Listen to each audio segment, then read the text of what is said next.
बिस्मिल्लाहिर्रहमानिर्रहीम। जिस तरह कि आपको मालूम हो चुका है कि मैट्रिक और एफए के बच्चों ने किन सब्जेक्ट्स के पेपर देने हैं। इसमें इख्तियारी मज़ामीन जो हैं उनके पेपर होंगे।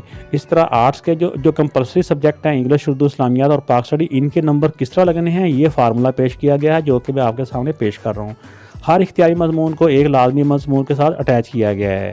जो मैट्रिक के बच्चे हैं इनको ना सिर्फ के मैट्रिक के साथ अटैच किया गया बल्कि 9th का भी वही सब्जेक्ट, मिसाल के तौर पे पहला सब्जेक्ट हमारा उर्दू इसका फ़िज़िक्स है। फ़िज़िक्स में बच्चा जितने नंबर भी लेता है उसको 0.95 से मल्टीप्लाई करेंगे तो वही नंबर उसके इंग्लिश में भी उतने नंबर हो जाएंगे। यानी इंग्लिश के नंबर कैसे लगेंगे? अगर एक बच्चा फ़िज़िक्स में जितने नंबर लेता है उन नंबर्स को 0.95 के साथ मल्टीप्लाई करेंगे, जो आंसर आता है ना वो उसके इंग्लिश के नंबर लगेंगे।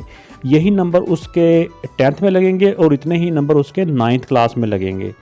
इसी तरह जो अगला सब्जेक्ट है जैसे मैथ है, मैथ को उर्दू के साथ अटैच किया गया है। मैथ में जितने भी नंबर आएंगे उस नंबर्स को 0.90 के साथ मल्टीप्लाई किया जाएगा तो उर्दू के नंबर आ जाएंगे। इसी तरह यही नंबर उसके उर्दू और मैथ के 10th में होंगे और यही नंबर उसके 9th क्लास के हो जाएंगे। इसी तरह बाकी जो सब्जेक्ट हैं उनको भी इस्लामियात के साथ इसी तरह उनके मार्क्स इक्वल ही लग जाएंगे। इसी तरह बेटा इंटर एफएसी के हैं, इसका जो पहला इलेक्टिव जो मजमून होगा उसको 0.9 के साथ मल्टीप्लाई करेंगे तो इंग्लिश के नंबर लग जाएंगे और इतने ही नंबर उनके फर्स्ट ईयर के लगेंगे। इसी तरह दूसरे सब्जेक्ट को 0.85 के साथ मल्टीप्लाई करेंगे तो वही नंबर उर्दू। इसी तरह इस्लामियात और पाक स्टडी को तीसरे सब्जेक्ट के साथ अटैच किया गया है।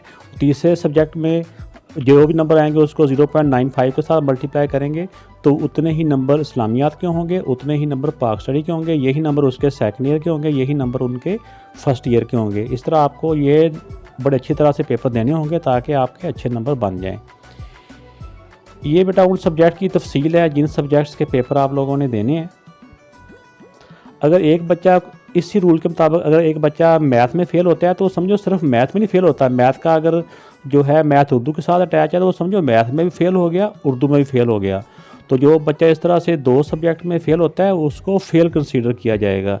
इसी तरह जो एफएसी है उसमें भी ऐसे ही है कि जो सब्जेक्ट के हमने पेपर देने हैं, जैसा केमिस्ट्री फिजिक्स के साथ एक सब्जेक्ट अटैच है, तो ये समझो अगर एक बच्चा एक सब्जेक्ट में फ़ेल होता है तो वो समझो कि 2 में सब्जेक्ट में फ़ेल होता है।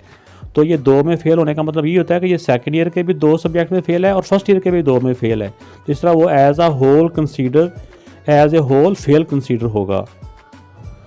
तो इस फार्मूले को देखते हुए आपने बहुत अच्छी तरह से बेटा तैयारी करनी है। टाइम आपको मिल चुका है। ऐसी झूठी मूठी खबरों पे यकीन ना करें कि पेपर कैंसिल हो जाएंगे, प्रमोशन हो जाएगी। वैसे ही वो तो जब होगी, जो भी होगा वो तो बाद में देखा जाएगा, लेकिन फ़िलहाल आप अपनी तैयारी पे ध्यान दें और अच्छी तरह से तैयारी करें। बीच में कोई पॉलिसियाँ और भी चेंज होती रहती हैं, जैसे जैसे पेपर करीब आएंगे तो उसी तरह पॉलिसियाँ भी इनके या फार्मूले भी फाइनल होते जाएंगे, जिसके मुताबिक रिज़ल्ट या बच्चों की प्रमोशन या परसेंटेज जो भी होगा।